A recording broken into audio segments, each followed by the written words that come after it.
Hello and welcome. I'm Sue Ann with Right Mix for Business, and you're watching the Marketing Mirror. And in today's episode, we're going to talk about something that nobody wants to talk about, and yet everybody's talking about it. And that is what's going on, what is happening at Twitter. Step inside the Marketing Mirror to uncover marketing secrets, discover gems, tactics, lessons, and campaigns you can use, next gen or fundamentals. Grab the marketing magic to improve your marketing and win more business. Only on 100 TV. Only on 100 TV. I want you, when you're thinking about social media, to think about it from your own perspective. Even when I'm presenting statistics to you, I don't want those to be the only thing that you're thinking about or relying on. The reason that I'm giving you statistics is not, in essence, to nail down hardcore statistics, although the journalism background in me wants me to be as accurate and as precise with anything that I present as I can. I want it to be correct. I want it to be factual, of course, and I'm using what I believe are trustworthy sources. But listen, I've been getting feedback about the show. And one of the pieces of feedback I've been getting, and also my own ongoing continued research, has proven to me that maybe we're thinking about things even worse than, or in a worse way than I even was anticipating in producing any of this. Okay, so let's just explain. So when you look at statistics, as we all know, they're skewed, right? Because people present the numbers in a way that tells the story that they want to present.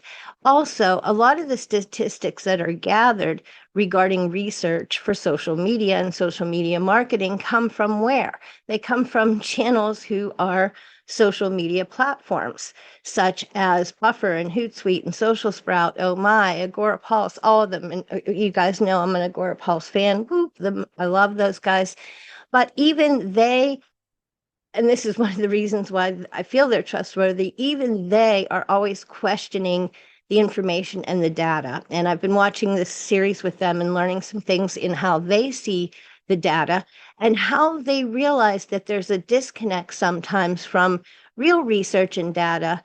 And again, other people, one of my friends, colleagues, and people I respect highly in the digital space, in YouTube and blogging, in podcasting and all of it, said to me, where do you think people get this information, for example, for the Facebook statistics? And pointed out to me that they get it from their own research or other research statistics, that sort of thing. But nobody's actually getting it from Facebook, she pointed out, because Facebook isn't sharing that information. That's an interesting thing because we're all always spouting Facebook data, but is any of it the real data? And this is another reason why, when we're talking about Twitter or Facebook or any of the social channels, we should be thinking as a unique and original entity. We should be looking at how we use social media marketing and how we view our use of social media marketing from the perspective of our own audience, as I've been telling you, or that's number one, who we consider with everything. Our own goals as a business. Are we getting something from this effort that makes it worth doing? And we should be matching our talents. Are we putting our wares in the spot where it can be spotlighted, where we can take center stage and make real progress? And we want to, and this is why I've been looking at the statistics, we want to also, in matching our audience needs and wants, we want to also match where they're hanging out. Which platforms will we find them? Where were they going that we want to follow? So all of this plays into it. Also, when we're talking about algorithms, and I did share Eddie a couple weeks back talking about the algorithm with Facebook and how it works off of a set of data points. Those data points are not emotional. And those data points aren't out to get you, they're just collecting information. Now, what we do as content creators that is incorrect when we look even at these data points that Facebook is using, we think of these data points from our side of the video instead of from the user side of the video. And that's the data that Facebook is looking at. It's looking at how people use content, not anything about what you're doing over here. So again, you have to be really fine with the idea of experimenting with things, trying things, and really trying to connect on an emotional level with that audience, with the people, so that the people love you, and then you make that real connection. And so I want to warn you that, again, I'm trying to give you the best information I can to enlighten you about who's hanging out or where the most information I can collect in what I believe are the best resources out there for these things. People who, again, are, taking, but, that's the other thing. So a research poll from a small app compared to like an Agora Pulse app that has, they're collecting data from actual users, some 33,000 individual users, and that's not even individual, that's individual and agency. So this is stuff people are putting in the platform that they're seeing how they're actually using and what they're using and when they're posting. This data is collected from a pretty large, not, 500 people questioned, or, our small audience, or our audience all located in one area. They have a global and an almost an evenly split audience in their global English speaking and non-English, also in their B2B and B2C. So these things all play a factor. And another thing that I think it was Teresa at Agora Pulse brought up on one of their recent discussions about this very topic is that what we also forget when we look at the data is if these companies, now you've heard even my buddy, my good resource, Andy Custodina, anyway, Orbit Media Studios. Andy always talks about data. He's a real data man. He's been the guy I go to for the data for best case information and best of class for website optimization for just so many things. But even he says that, push the research. Research is a good way to have original content. But the thing is, this research isn't necessarily always scientifically correct. This research, when we're doing it on our own in our own separate small places, aren't necessarily research that is inclusive of an entire global audience if you have a global audience, or it may not be a big enough pool. Or worse, and this is something that I was saying before Teresa brought up, I think it was some data they were showing from Social Media Examiner talking about, social media research. And the research was so kind of opposite some of the stuff they saw from their user base that they were questioning, wonder how they collected this research. And one of the things that Teresa brought up, and I think it's very important, is that if you're asking people's opinions versus measuring the actual data and usage, you also get a skewed result because you get, cognitive bias. People think they're getting the most leads from a certain platform, but they find out that in reality, that's not the platform that's feeding them the most leads at all. In fact, Agora Pulse, I think it was towards the end of the year, did a thing because they were trying to, really narrow down and aggregate all the information they could across all their platforms to find out how can you measure ROI, because clients want to be able to measure ROI, even though as social media managers, we try to steer clients into looking at it often from a KPI perspective for a lot of reasons. And, also because of dark social. And anyway, I'm going off course. Okay. So the CEO of Agora Pulse, in trying to find out more about ROI, tried to really dig up the data and learn exactly everything he could from platforms, and discovered that he was getting leads from Twitter. Twitter was driving a lot of traffic to them and giving them actual paid or actual leads leading to conversion. And they were getting a lot of business from Twitter, and they didn't even think of Twitter as one of their viable platforms. It was kind of a, we're doing Twitter, it's another social media platform, not even realizing the benefit of Twitter. And oh, I think Daryl, the CMO over there, in one of these recent talks was saying that Twitter, I don't think he made any qualms about disagreeing with and not being a fan of Elon Musk. Um, and definitely was not going to try to support any kind of Elon projects. I felt like was what he actually said out loud.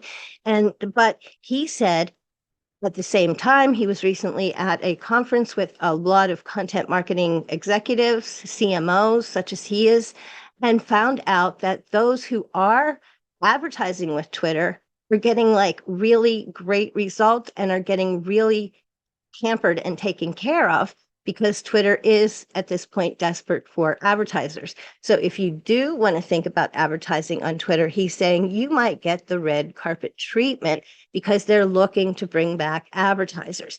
And again, I think that you shouldn't, in my opinion, make your business decisions based on what anything else is. It should be based from your needs, wants, desires, your audience, your friends. For me, I'm a little bit entrenched in Twitter, having put in a lot of time and building a big community there. But this isn't just about, being on a social platform and blasting out stuff. This is about connecting with people. Like I said, my thing about Twitter is that I believe Twitter is for talking. And I've talked on Twitter in short, crisp, limited tweets. I can tell you an awful lot of stuff as I started thinking about it, about an awful lot of my friends on Twitter that, maybe there's only that line or two exchange once a week or once a month, but it's over a number of years. So I can tell you that, some people who love dogs, or I could tell you this weekend on the 4th of July, people who are at the are picnicking, people who are at the beach, people who are at fireworks, people who are working. Social media has allowed me to know a lot more about the people, and particularly Twitter, a lot more about the people through that conversation. And when you pick up clients and colleagues and collaborators and friends, people who have become my friends, then to me, the platform has been really beneficial. And so my entrenchedness is making me not want to leave, but I want to make a smart business decision. So today we're going to look at what Twitter has going on, what might be good, what might not be good, what reality it is too, in case you've been so turned off by, just hate speech, one side or the other, and just, blew it off, just jumped out of it without considering, did it work for me with my business? Did I meet and make good relationships there? Do I want to lose those relationships or keep nurturing them for, further information and business and exchange? It's really an exchange. Twitter is for talking. So let's get into today's mirror and see what's what.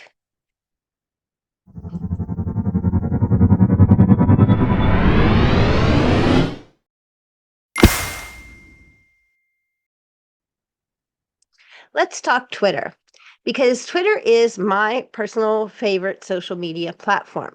And so I think it's fun to introduce you to Twitter. Unfortunately, I'm not having the best time on Twitter as I used to be. And I'm wondering if some of the wonkiness going on, besides the ownership, has to do with some of the changes that are happening. So we're going to look at what we like, what we don't like, maybe some of the changes and what we might hate right now as things are in flux. So I do like Twitter. I've always liked Twitter. I find people on Twitter. I find clients on Twitter. And so because it was my first social platform, that's probably a lot of it. But straight up, it brings me clients. It brings me colleagues. It brings me collaborations.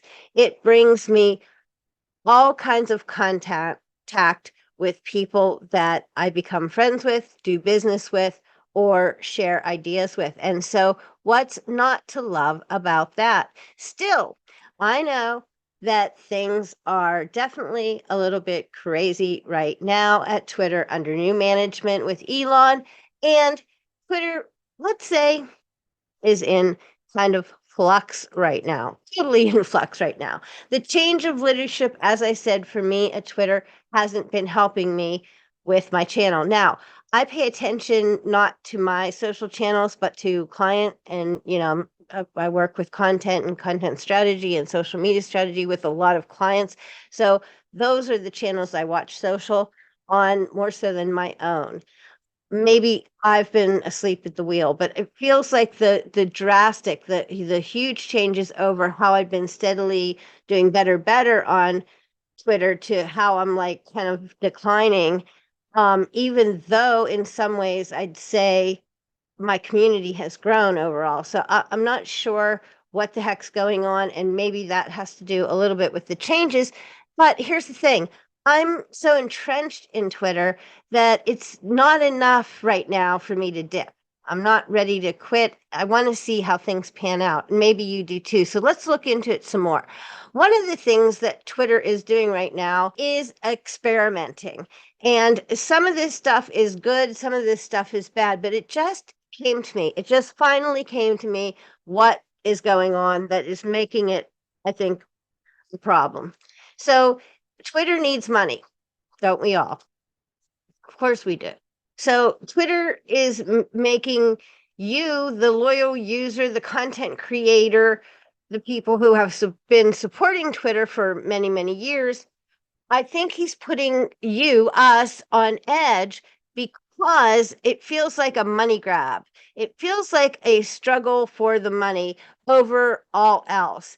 And I think this is a big lesson in marketing that we all need to think about and remember at all times. We serve a market, we have customers, we have an audience, we have a community, and we have to think of their needs first. So sometimes when Elon is saying, you can't edit a tweet unless you pay me to be a pro subscriber, then I might be like, no, I just want to continue to, be doing my organic great thing on Twitter and being part of your discussion, your platform, your town center, your water cooler, where everybody gets to come and everybody gets to talk. So when you charge mega bucks for social sharing platforms to use your API, you are making it harder for people to use your platform and share on your platform. It feels like it's counterintuitive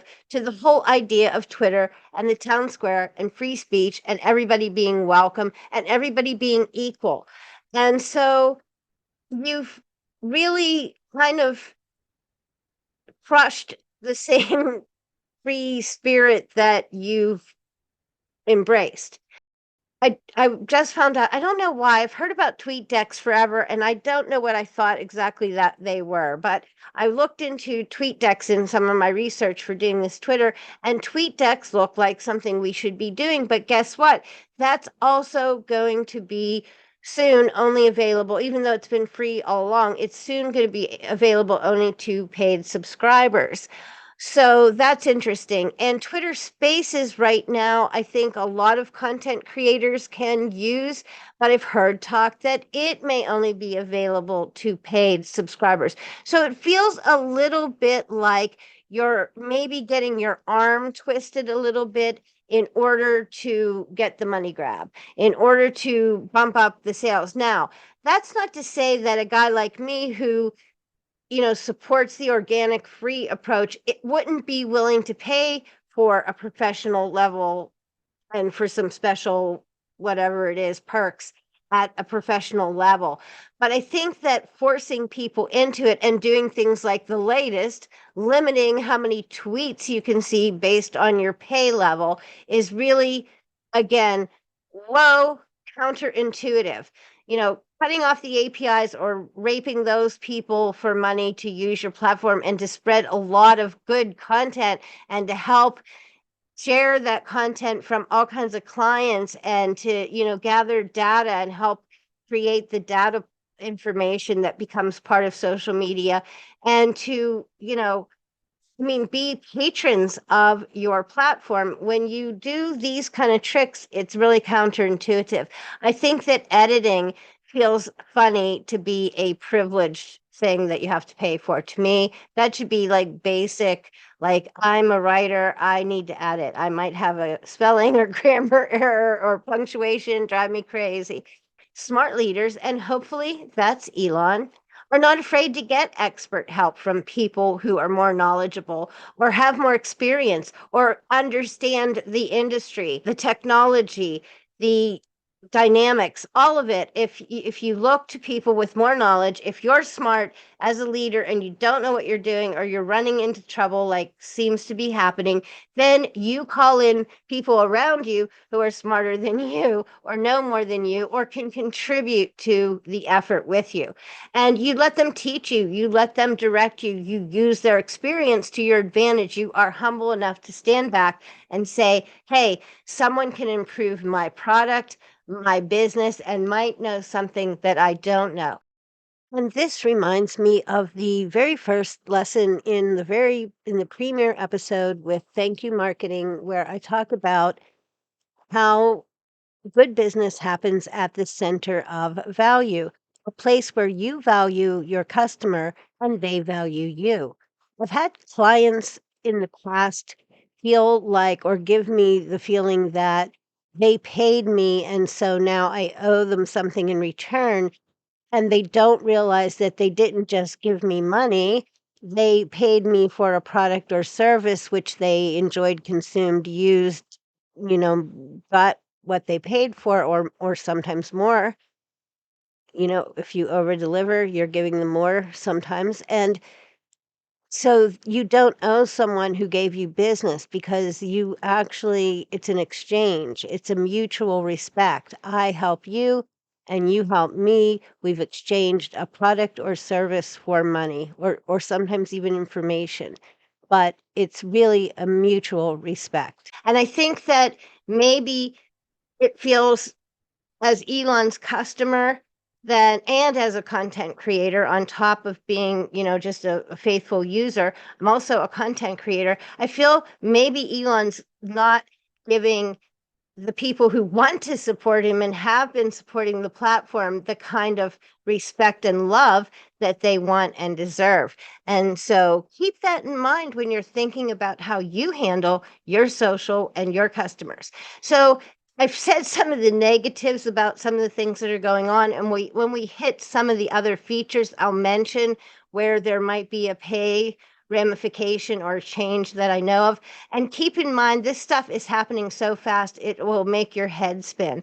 I'm seeing news practically daily, at the most 2 days or 3 days apart, but pretty much daily coming out about new things, new ideas, changes. We're doing this today, we're not doing it tomorrow. So some of the stuff going on with Twitter is so fluid that I'm going to give you as best of picture as I can. So for me, I got on Twitter to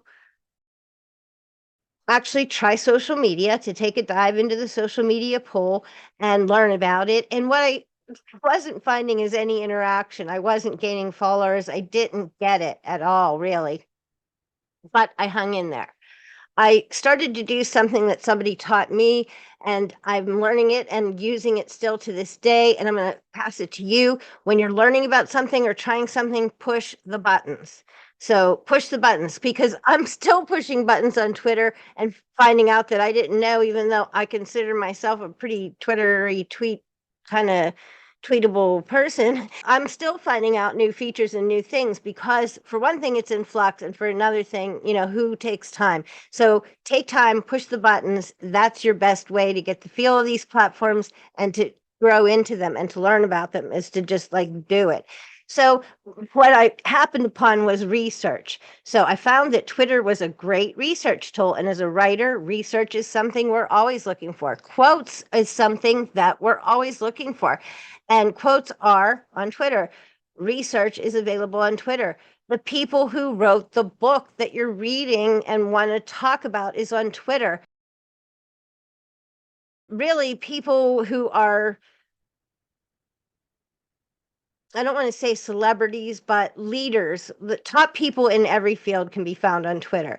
There's a lot of journalists on Twitter. There's a lot of media on Twitter. There's a lot of discussion on trending and important topics on Twitter. You can find a lot of great things in your field, in your industry, in about your business or anything related to your business. You can find people and resources and content on Twitter that you'll find helpful. The thing that I think put Twitter on the map is the Twitter real timeness, the fact that it's real time. And I think that's how they became initially known and initially got grabbed as the newsworthy thing that Twitter is today. So it's the real time interactions, it's the real time connections with people, it's the real time reporting of news and events that you can get. If you're having an event, you can do so much. You can have a whole thing, real time exchange among many people about your specific event.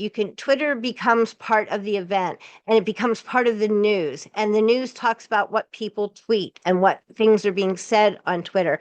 And when mainstream media and everything else, everything you see online, when you see so much about Twitter, it must be, I hate to say, relevant in some ways. And again, trending is a really great way, especially if you like in your business to newsjack, which is to say you like to pick up trending or current events and then comment on them or put your take on them, throw your thought leadership at them. Trending on Twitter is a great way to find and explore that stuff. So you can find on trending sports or politics or music or books, the arts, whatever you want. You can find trending in an area or globally. You can find trending just randomly again to newsjack, which I think is really interesting. I really enjoy trending. I think it's kind of a way that people use Twitter as a news source, is just simply through trending to see what's being talked about, where are the conversations, where is the focus in the world. You'll find it there trending on Twitter. And so you'll find all your relevant topics on Twitter. You have different ways to find them, like through trending. You can keep track of relevant topics through features like lists and bookmarks. You can use hashtags to find and follow specific topics and people. Twitter just really feeds you a lot of relevant topics and a lot of way to find so many areas of study all in one place. But the best thing about Twitter is the peeps that you meet, because Twitter is for talking, and all technology is in order to create better one-on-one human interaction, right? We use technology to forward our ability to communicate and connect with people. And so I love the fact that you can find and meet and get to know people on Twitter. And one of the things about Twitter that makes it really cool about meeting people is that you do this really you have the time advantage of Twitter in two ways. One is that it has a fast moving frequency. So you can put something on Twitter a bunch of times because the feed moves so fast that different people see the same thing at different times of the day. You can't like over promote something on Twitter in a way because you have an audience 24/7 and the feed is moving just that fast. But it also makes it fast and a time advantage to you because it uses a limited number of characters and words. And so you have to be succinct. Wait. You don't have to be so succinct.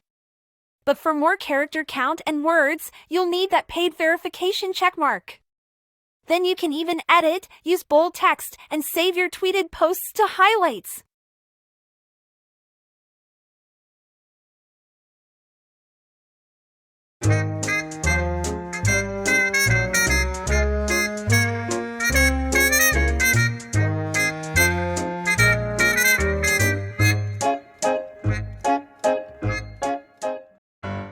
I don't script any of this. This is a stream of consciousness kind of program. We're going to find out if this is a wine worth drinking or not. This could go either way. I'm going to go in with an open mind and an open bottle, and we'll try it out and see how good it is, or if it's any good at all. This is a completely unstructured show, and it's just something fun I'm doing. It has a very nice finish to it, I will say that. Make sure you check out Rick's Drink with Rick Rewind on Mondays, only on 100 TV, or check out his channel on Saturday nights at 10 p.m. Eastern for a live Drink with Rick episode, and check out your favorite wines, and who knows what Rick will talk about next. Join him. Now back to some more Twitter fun and features. Let's go.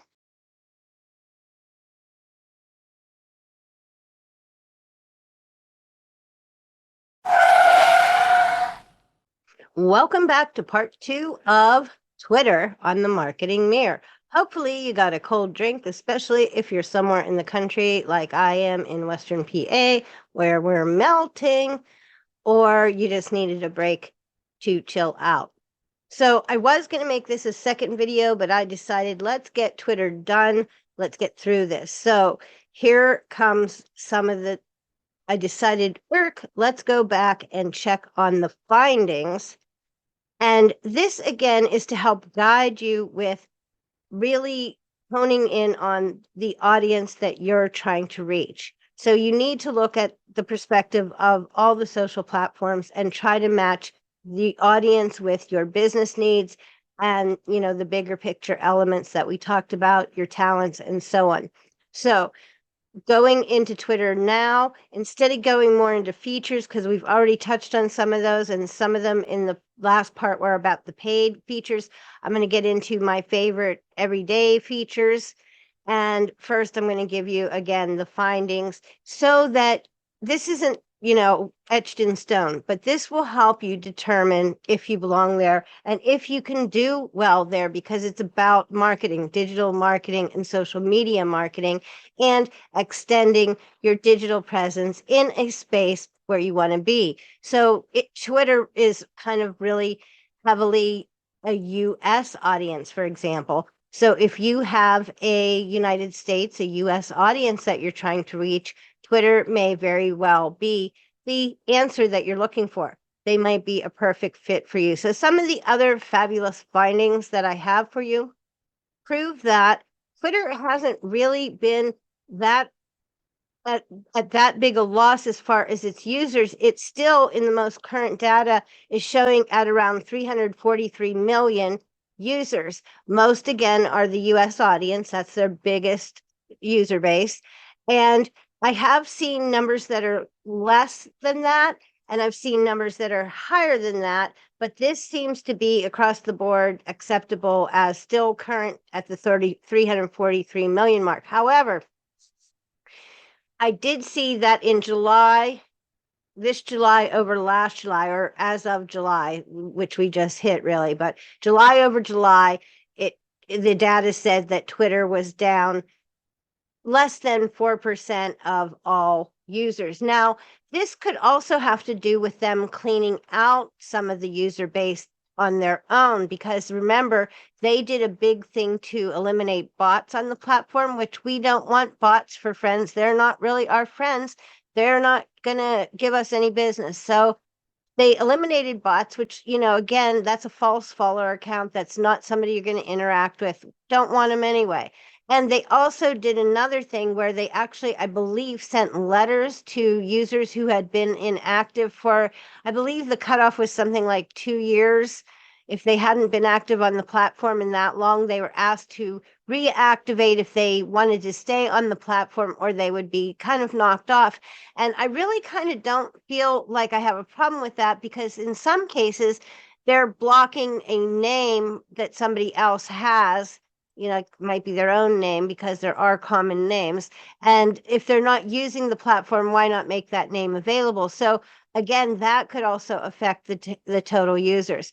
But one thing that I knew is that I knew Twitter users were predominantly male, but the latest information I can see, it skews higher male than I thought, like almost 70%, which is higher than I thought for male users. But Twitter users like Twitter as a means to get their news, which I mentioned earlier. And in fact, 71% of them use the platform for news, which is really interesting. But again, there's so much to find with trends and in so many other ways about what is top of the news when you go on Twitter. So 42% of Twitter users are college educated, which also might surprise you. I think that's really close. I saw a statistic where it was higher than LinkedIn, and then I saw a statistic where it was lower, but it's really close to what most people think is a professional platform like LinkedIn that's geared towards business and professional might have a higher college educated rate, but it doesn't than Twitter. So also 41% of Twitter users earn 75,000 or more. I'm not sure why they pulled that figure as the standard to measure, but that's the info from Pew Research. Also, the US, as I said, number one country. There are 73 million US users, and of that number, 52% of US adult users use Twitter daily. So that is pretty good. That means that not only is there a high user base in the US, but they're a user base that's actually interacting kind of daily with the app. And I've seen different time on app figures, but I think Twitter is again one that is getting people on it not only daily, but for a considerable enough amount of time that it makes sense that maybe some advertisers would like to be there. In fact, 79% of Twitter users do follow brands, which makes sense because you do want to follow your favorite brands because you want to get the scoops on what your industry topics and so forth are with Twitter. 82% of B2B content marketers use Twitter. If you're a B2B seller or marketer or business, you may very well have a market on Twitter. So it may be a good business move for you. That's it. So you can see there's a lot you might like about Twitter. Now let's go really quickly through the things that are some of the features. I'm not going to give you long things on any of these, but if you want to go deeper, all the stuff, a lot of the stuff that I've been talking about and that I'm pointing out could go, any of them you could go down a little deeper to learn and dig in more. And we can do that if you like, let me know. So pin tweets and using them to feature something important to you, whether it be to send people to your webinar, to your YouTube channel, to your latest blog post, to your book, whatever you want to feature. That pinned tweet stays at the top of your feed, above, just below your profile, and it calls attention to anyone who visits your profile that that's what you're up to or what you want people to know about you. Sometimes it's for a course or it's, to visit your site, whatever it is that you want to pin people to do.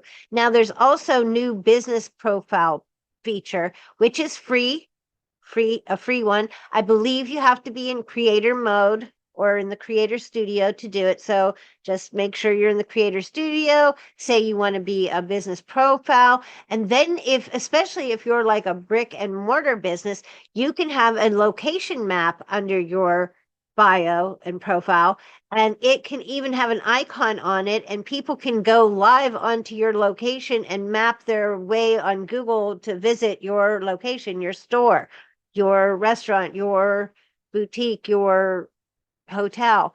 So the location map that's like live to you, if you're brick and mortar, is really cool. And that's under business profile features right now, free. No note on that changing. That's a free feature, but a lot of people don't know about it. Also, you can have an icon on this square with your featured item with the business profile feature. You can have it direct to a phone number. So again, if you're a local business and people are trying to get an appointment or a reservation or double check where you are because they're not good at the map, they can call you direct from Twitter, ding, into that linked phone number. And again, you can even have an icon, which also makes it look a little cooler. You can have other link display icons, like one that's like the film icon, like to send people to your YouTube channel to discover you or sign up or at least check out your stuff.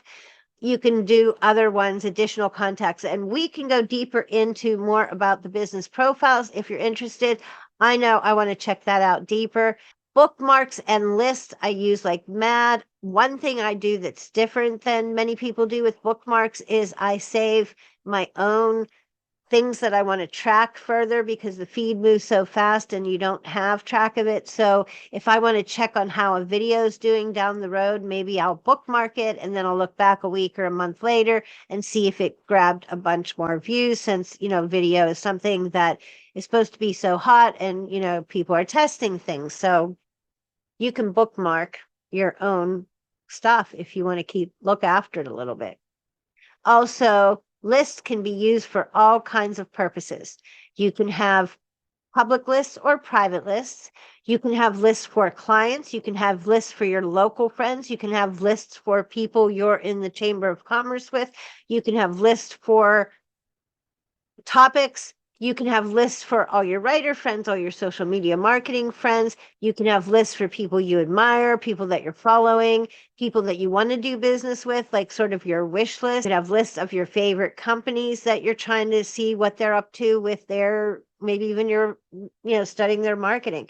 But you have a lot of capabilities and abilities to do things with lists.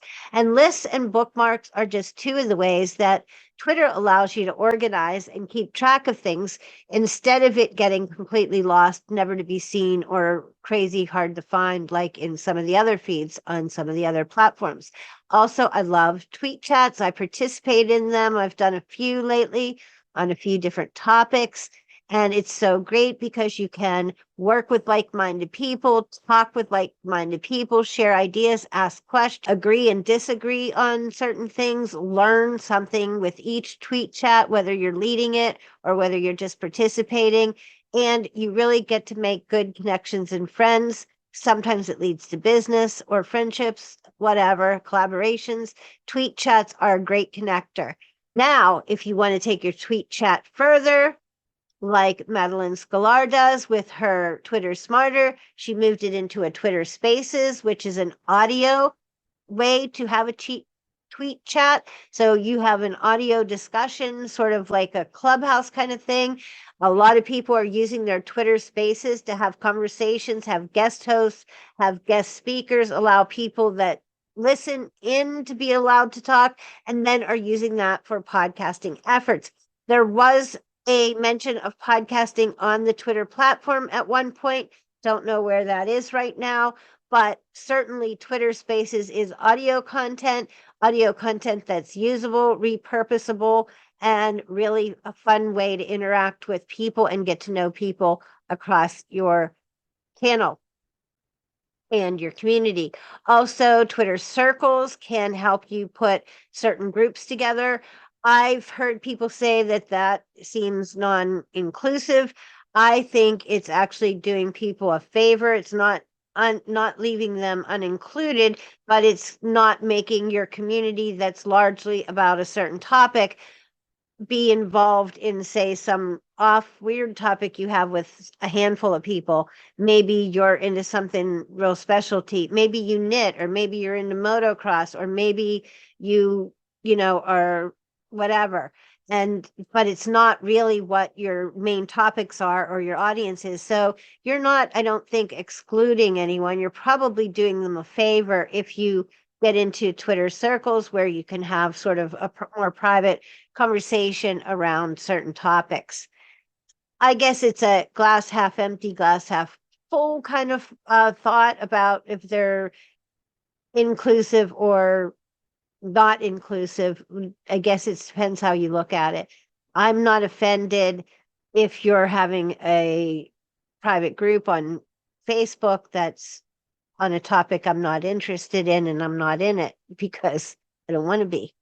I don't know. Don't hold private groups against people. That's where people learn about specific topics, I find. Anyway, I love the content mix. I love polls because you can get background, you can get responses from people directly. You can ask questions and see, kind of get the temperature on certain topics.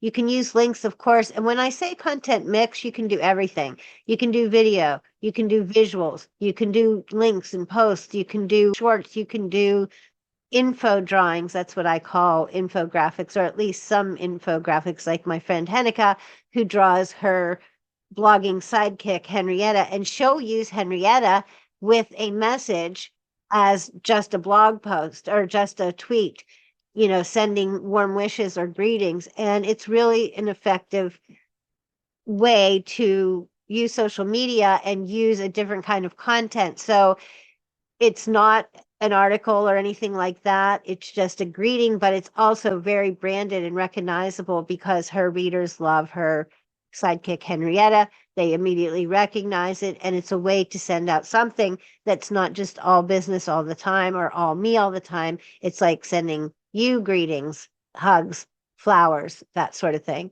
Anyway, virtue of visuals, the virtues of visuals and video for viewers is something that Twitter is going to take up. I'm curious to see where this goes. There was Periscope a while ago. Now there's not. People are still wanting and doing like some video and live stream on there. I think they're going to make them longer or more flexible. I'm really curious to see where that goes. Everybody knows that when you have visuals in your shares on Twitter or anywhere, they get more views. They're more memorable. They draw people in. That's a second hook. You have your title hook, you have your visual hook. And so let's see what happens with videos on Twitter. It should be interesting. Social software, social scheduling and listening tools for Twitter help you get more effective at honing in your social media, learning who your community is, learning different segments of interest with the people that you connect with, and how you can better connect with them based on their interest and yours.